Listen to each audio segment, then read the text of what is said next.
The function of our immune systems is to protect our bodies from potential pathogens. To do this, we have chemical and physical barriers in place, and additionally, means to differentiate between self and non self. To illustrate this, let's follow the path of a potential pathogen that infects lung tissue. Imagine several viral particles present in a sneeze, which are taken up when an individual breathes in. The viral particles, however, get stuck in the mucus lining the trachea, which is wafted away by ciliated epithelial cells and are unable to establish an infection. This is an example of a physical barrier against infection. This mucus moves to the top of the trachea, where it is swallowed and into the stomach. The highly acidic environment of the stomach can destroy potential pathogens. This is an example of a chemical barrier to infection. Now, let's imagine that a microorganism is able to overcome these barriers and moves down the respiratory system to the alveoli, where we no longer find this mucus and ciliated cells. There we have cells called macrophages, which non-specifically gobble up any intruders. This process is known as phagocytosis. The macrophages are attracted to the pathogen by chemotaxis, engulf it, and digest it using hydrolytic enzymes. White blood cells are produced in the bone marrow. Macrophages are part of a category of cells in our bodies known as phagocytes. Phagocytes also include neutrophils, which patrol the blood, and monocytes, which are immature macrophages that circulate in the blood but move to specific areas where they become macrophages. We refer to non-specific mechanisms such as phagocytosis by phagocytes as being part of our innate immunity. Now let's say this process is unsuccessful. As an example, mycobacteria, the bacteria that are responsible for TB, can secrete substances that inhibit this digestion. But there may be many other reasons why the innate immunity fails and infection is established. The next line of defense is our adaptive immunity. And as the name suggests, this is a more specific response, tailored towards a specific pathogen. Each pathogen has unique antigens. These are usually proteins or large polysaccharides, which are often components of the invading microbe.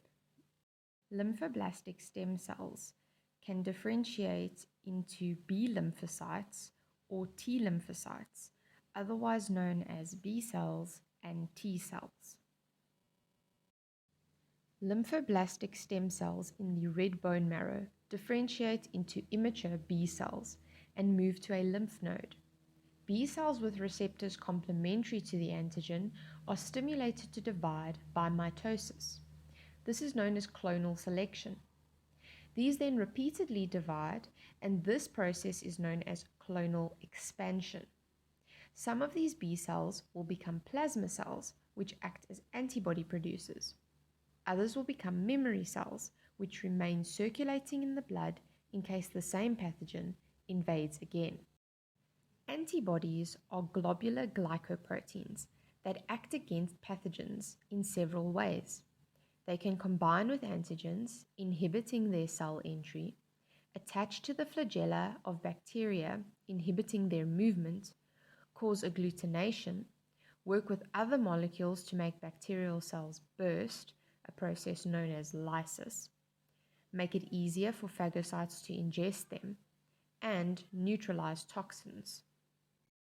Other lymphoblastic stem cells in the bone marrow become immature T cells.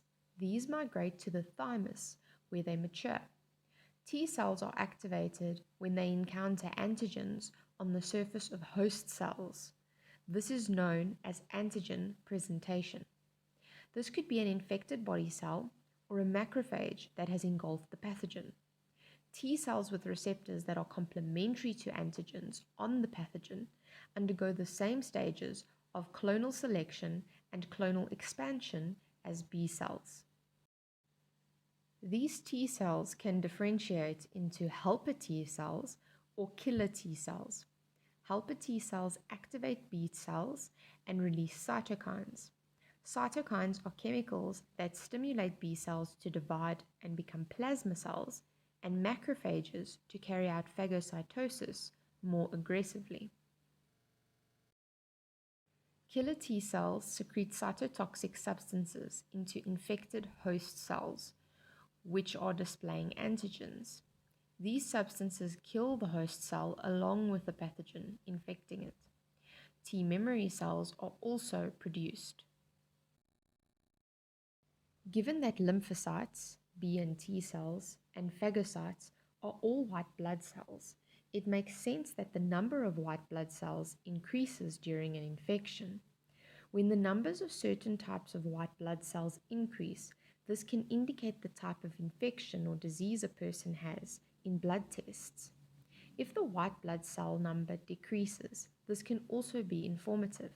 For example, a decrease in helper T cell count is what is used to determine if someone has AIDS. Leukemias are cancers of these stem cells. Myeloid leukemias are due to mutations in stem cells responsible for neutrophils. Lymphoblastic leukemias are due to mutations in stem cells responsible for lymphocytes. These produce white blood cells which do not function correctly and disrupt the normal balance of the blood. This can cause anemia and risk of excessive bleeding, as platelets are not effectively made, and immunosuppression due to non-functioning white blood cells. Let's discuss some great scientific applications of the information we have discussed thus far.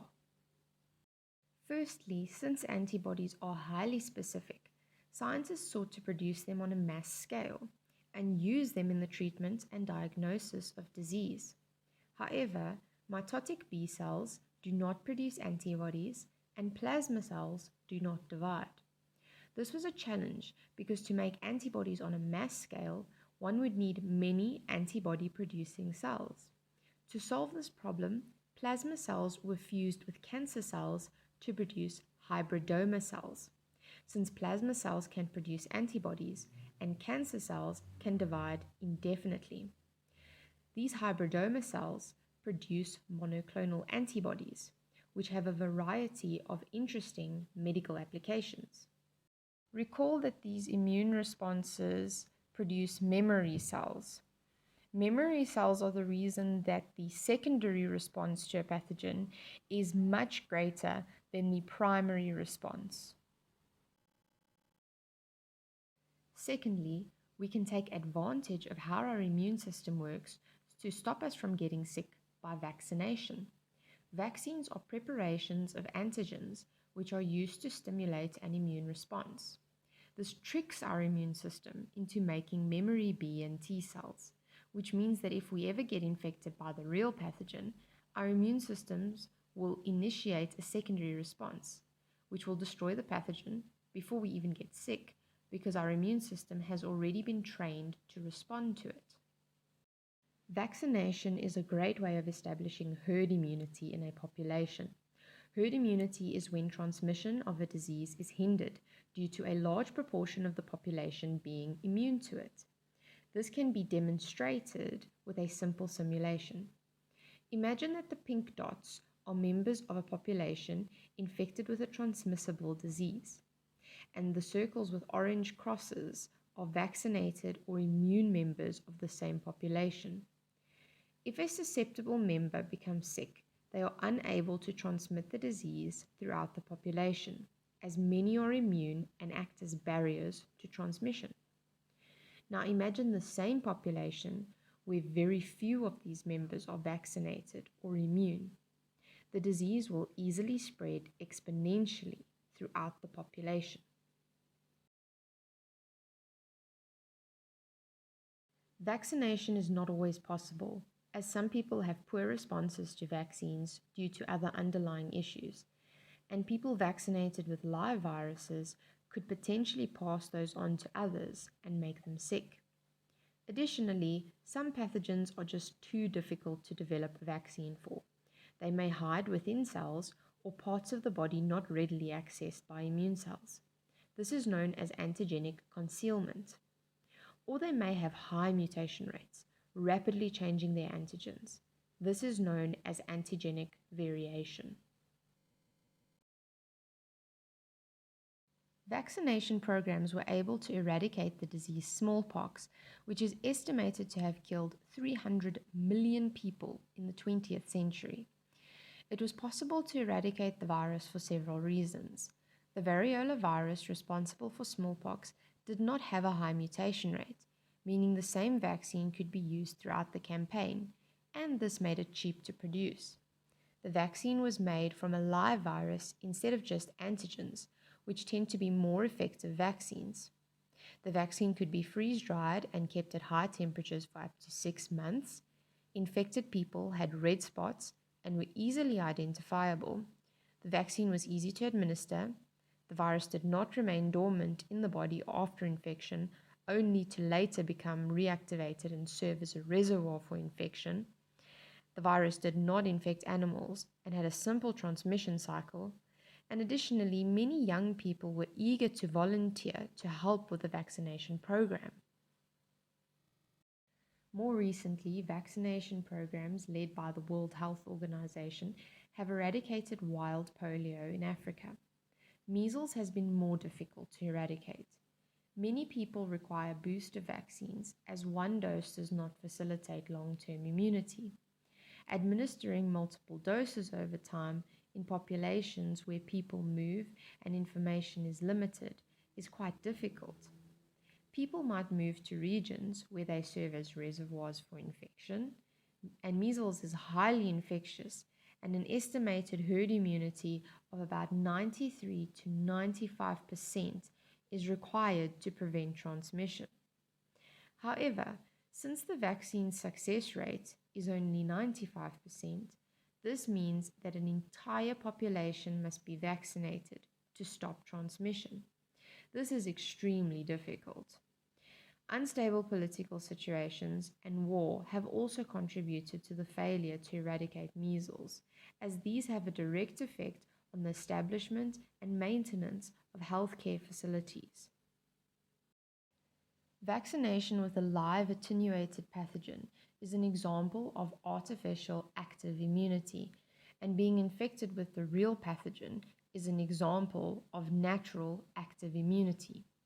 Passive immunity is where your immune system does not make the antibodies, but receives temporary immunity from them. An example of natural passive immunity is the passing of antibodies from mother to child during breastfeeding.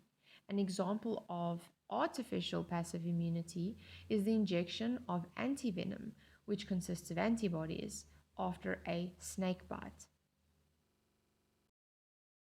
We briefly mentioned at the beginning of this summary that our immune system is able to differentiate between self and non-self. This was demonstrated where our immune cells were able to respond effectively to antigens. Our body cells have a variety of their own different cell surface receptors, but our immune system does not recognize these as foreign. Unfortunately, though, sometimes this does happen. This is known as an autoimmune disease. An example of this is the condition myasthenia gravis. This is when T cells are produced with receptors that are complementary to self-antigens. They activate B cells to become plasma cells that produce antibodies that bind to acetylcholine receptors at neuromuscular junctions. This ultimately inhibits muscle contraction, causing muscle weakness and fatigue. Other examples of autoimmune diseases include type 1 diabetes and rheumatoid arthritis.